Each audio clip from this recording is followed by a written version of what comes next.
In trading, the most important aspect is stock selection. How you pick your stocks to trade, knowing what to trade, and knowing what not to trade is as important as risk management. I'm David Capablanca, a verified millionaire trader. If you're new to this channel, The Friendly Bear is all about realistic trading content and transparency. In this video, I want to break down the most important stock selection criteria that helped me become profitable since I started trading in 2016. For my edge and my style of trading, the process of finding the right stocks is very crucial. If there's any days that I can't have enough time to research or choose the right stocks, or if I simply just don't have enough conviction in the stocks that I'm seeing in the morning, I would much rather just sit back and not trade at all. Because my risk management really begins with my pre-market stock selection. For the beginners, stock selection basically means choosing the stocks that are suitable for your trading strategy or the types of moves that you are looking for. In stocks, there are many repeatable patterns, many different ways to trade, and many different stocks that are moving every morning. Our job as a trader is not to just find the hottest stock of the day. Instead, we should find a stock that fits the way we trade. Sometimes the hottest stock that everyone is talking about on social media is exactly the one that you should avoid or wait until later for a better entry timing. So I want to share my top 5 stock selection criteria with you. Market cap, float, types of news, companies' revenues and dilution history, sector. To help you develop a better understanding of my process, I will also walk you through 2 real trade examples that I encountered. A trade that turned out perfect according to my stock selection criteria and trade planning. On the other hand, a stock that I avoided and it turned out to be a massive short squeeze that could have been a big loss if I had traded it. I'm going to keep my explanation very straightforward for you. Give this video a free like, get your notebooks ready, and remember to comment whenever you have any questions. My first criterion, market cap, is very straightforward. I'm only looking for stocks with smaller market caps, meaning that they are small-sized company with weaker financial performances. Why do I focus on these companies instead of trading the large caps like Tesla, Nvidia, or the SPY? I found my edge and consistency in trading a few specific setups that only happen in the small companies. For example, a pump and dump move. Over the years, I've seen many different reasons behind a pump and dump. The reason can be a company trying to regain NASDAQ compliance, insider trading, price manipulation by large institutions, short-term hype due to positive news, and so much more. In other words, there are more small cap stocks that are in play every day than the large cap stocks that have relatively less volatility and price movements for short-term trading. More stocks in play also means opportunities for me to be picky, which helps me get rid of FOMO, the fear of missing out. I also don't have stress about missing an ideal trade because I know that very soon another suitable stock is going to be on my radar. So the market cap is a preliminary filter for me to only scan for small caps under 1 billion market cap. Now the second criterion, float, is a more advanced and personalized rule that I developed over time. The float of a stock tells us how much shares are available in the market. In other words, the float is a supply of a stock. This is a very crucial criterion for small cap stock trading because statistically, small companies have less shares issued. It's very common to see small cap stocks with only a few million share float and even less than a million, which would be categorized as the nano float stock. Here's my rule. If the float is below 1 million, absolutely no trade. Ideally, I want to see at least 2 million in the float. This is because the lower the float, the more liquid a stock can be. And in terms of small cap stocks, the price may fluctuate in a couple of dollars every second when the float is low. A simple way to understand why low float is not ideal for trading is to think about the bigger players in the market. The hedge funds, the institutions, the billionaires. If a small cap stock is trading at $5 per share with only a 1 million float, anyone with $5 million can theoretically buy out the entire supply of the stock and resell the shares at any price that they want. Even though this sounds theoretical, price manipulation by larger funds or insiders happens very often among the small cap stocks. With higher float, a stock is more liquid and therefore more tradable because it will be easier to get our entry and exit orders filled timely. As a short bias trader, the float also tells me the chances of a short squeeze. The worst thing that traders want to experience is to enter a short trade, but the price quickly runs higher and gets halted, and you don't even have a choice to exit the trade to cut your losses. So the higher the float, the more tradable it is. I will show you the trade examples for this concept later. The third criterion is an interesting one, the news. In trading, always question the news. You want to find out what type of news is causing the stock to gap up in the morning. Is the news legitimate? Is this a recycled news that has already been published before? How would others think about this news? What would the investors do? What would the long bias traders do? What would the short bias traders do? Understanding the impact of the news is a skill set that you can develop over time. Before I get into the advanced details, here's a general idea of how I interpret news. First of all, is it a news that brings real sustainable demand? The type of news that bring real demand to small cap stocks are mergers and acquisitions, dividend announcement, analyst rating upgrades by notable firms, and partnerships with larger companies. These are examples of more sustainable bullish news catalysts that will likely drive a stock price up for a couple of days or even weeks. So as a trader looking for short selling opportunities, stocks with real news catalysts are the ones that I should filter out or add them to my watch list and reassess the price action later. In contrast, the types of news that are less valid, more vague, and less direct headlines that are not easy to understand instantly are less likely to capture the interest of long-term investors. There are many examples of this type of news. If you have a top gainer scanner on your trading platform, take a look at the news section on the top 5 gainers of the day. Most of the time, these top percentage gainers of the day are low float small cap stocks, and my recommendation for you is to check if you can identify the news related to the moves. Personally, if the news is about all stock acquisition rather than a cash buyout, it's a fluff news for me. Another common example of an unsustainable news is anything related to NASDAQ compliance.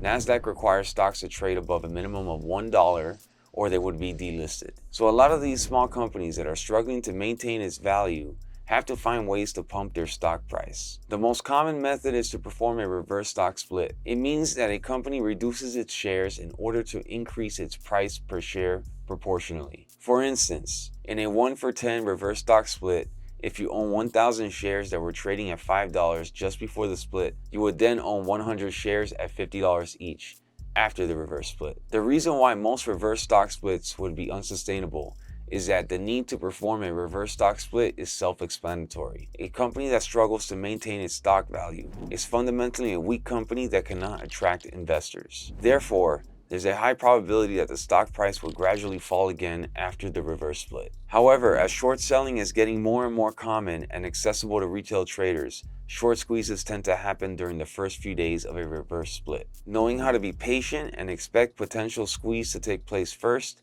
before an actual sell-off would be an edge for my trading style too. So I don't just let the trading volume tell me how strong a demand is.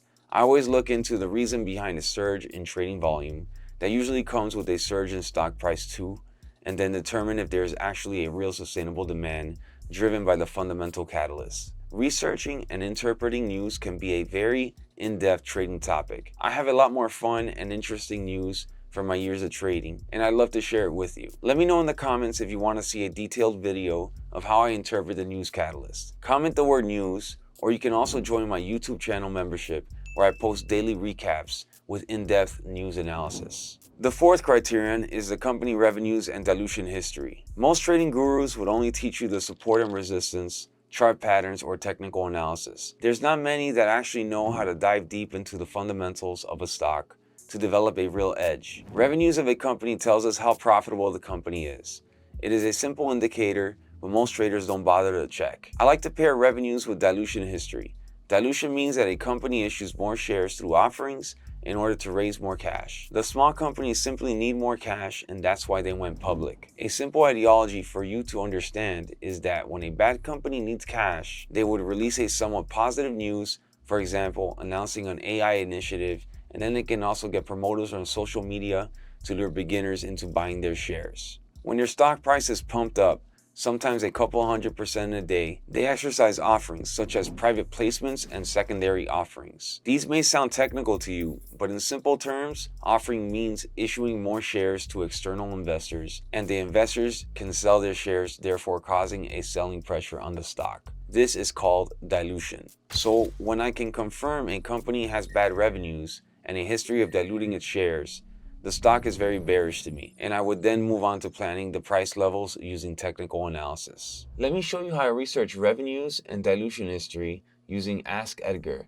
an AI stock research tool. This tool is like my ChatGPT for trading. Highly recommended for traders to use it if you want to have an edge in fundamental research. Okay, so right here we have GXAI pulled up on Ask Edgar. And as you can see, Ask Edgar has a nice layout right here. Everything nice and clear. They have the tabs right here, the financials, the news, the news is the 8Ks, the financials 10Qs, prospectus, registrations, everything nice and organized in a nice blacked out layout. Very, very, very easy on the eyes.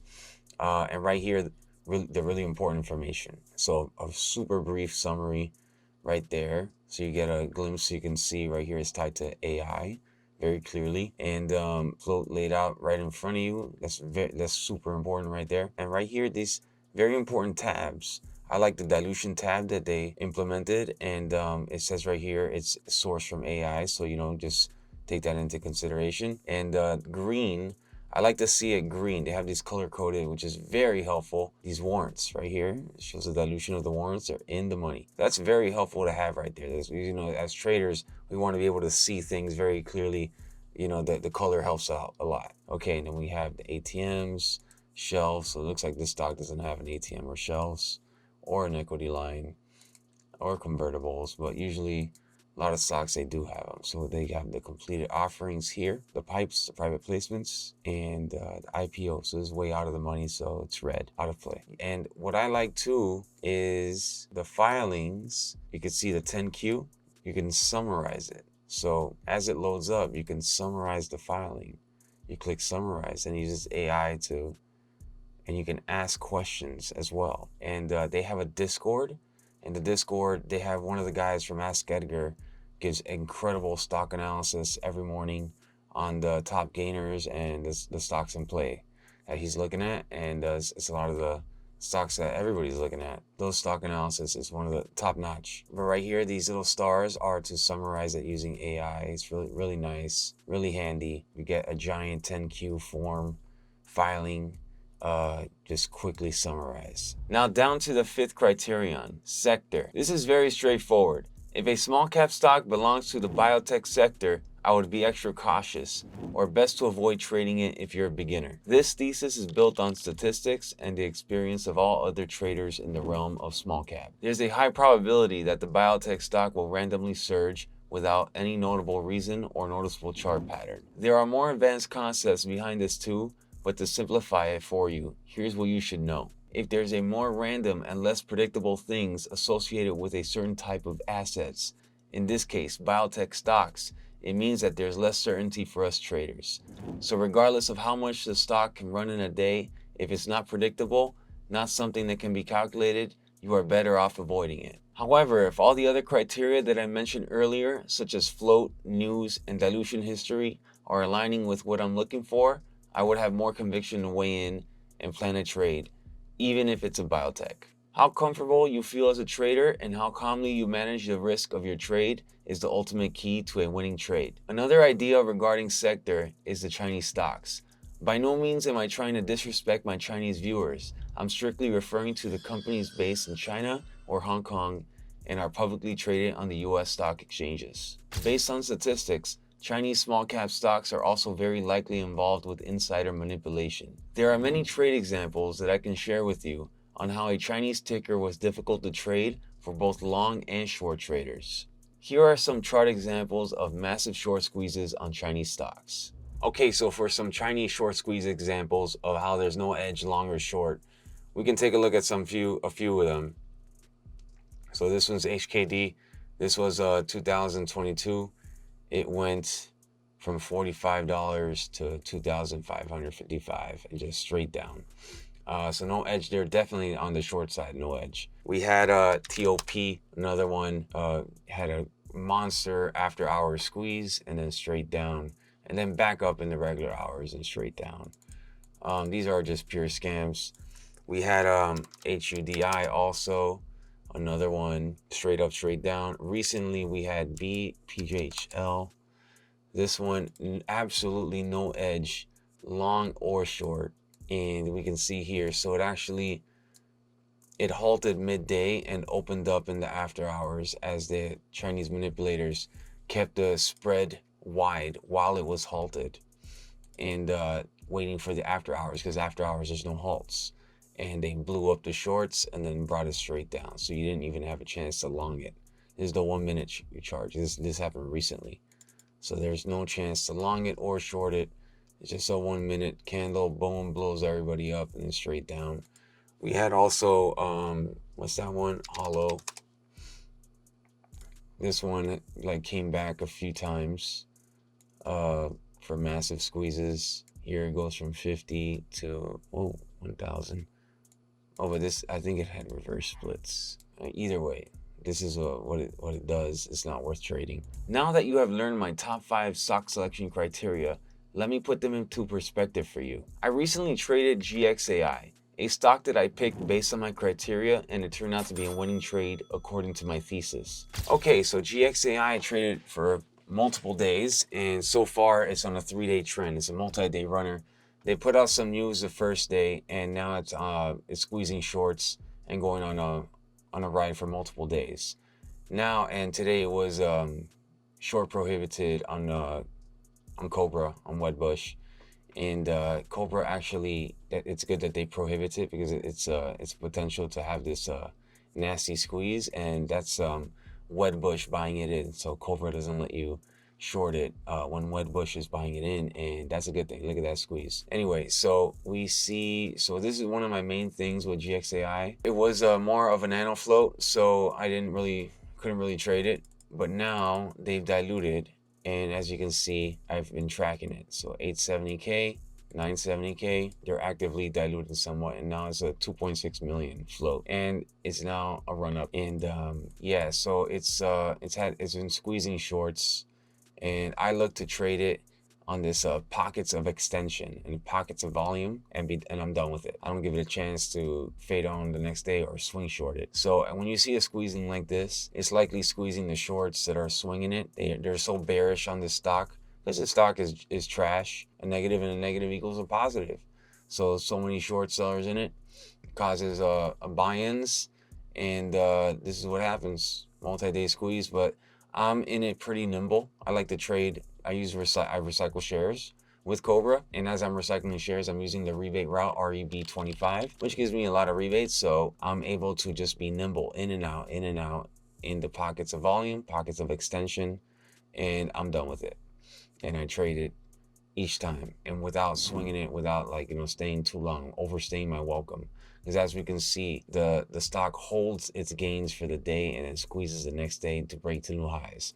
And short sellers, they're pretty easy to spot. They have their stops at the new highs, so it stops here, stops there when it breaks through. And so let's see what it does tomorrow. Starting to curl back here in the after hours, and it's setting up for a possible 4th day.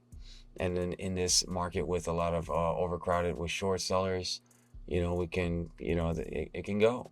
Okay, so for my entries on GXAI on the 2nd day, when it gapped up, it tells me a lot right there. So it gaps up, fades in the pre-market, squeezes, and at the day highs is when I'm looking to short it. At the breakout of day highs and it can't hold, I'm looking to short it. Okay, so once that squeeze happens, I'm looking to recycle shares on the way down to VWAP. And then I'm done with it. I shorted it after this big squeeze over here. So once the red candle revealed itself, that's when I started to enter. And I captured all this pocket of volume. As we can see on the volume crescendo, I'm short as it breaks the high of the pre-market, where I can read it really clearly. That's where short sellers have their stops. And I come in short, recycle shares all around here, and I'm done with it as it starts to fade back down. So when I have the most conviction is when I size in and get aggressive, and then I'm out. I'm completely out like a ghost. So I also shorted it in the morning after the pre-market fade, because I saw this in the pre-market, this move right here. That's that gap up told me that short sellers from the previous day are getting squeezed, the people that held overnight, and as it starts to fade off, it's showing its true colors, which is just going to fade back to where it was. And so at the open, I'd like to short it around the VWAP area and then leave it alone, because then it starts to consolidate and attract more short sellers. And as it attracts more short sellers, I'm just leaving it alone and watching, and I'm waiting for those short sellers to get squeezed out of it. And as they get squeezed out of it, I come in again, because it's clear that the pre-market highs was the stop of the shorts, the new shorts. And then the old shorts are getting squeezed. They're getting out of pre-market highs. They're getting out at previous day highs. So they can't take anymore. And then it causes this surge of volume and surge in price with just nonstop green candles.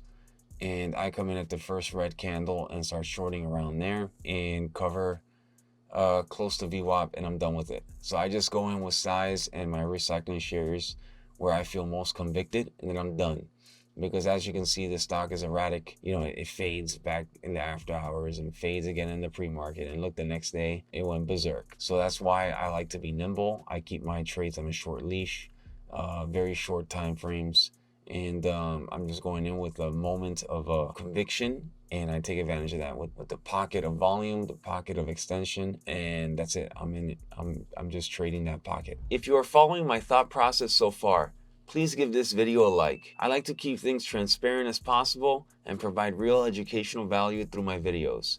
So your support means a lot to me. Now let's take a look at a different example. A stock I did not touch due to the red flags that I was seeing during my research. Okay, so now let's talk about CMRX. I did not trade this stock, and so multiple red flags here. So first, it's a biotech.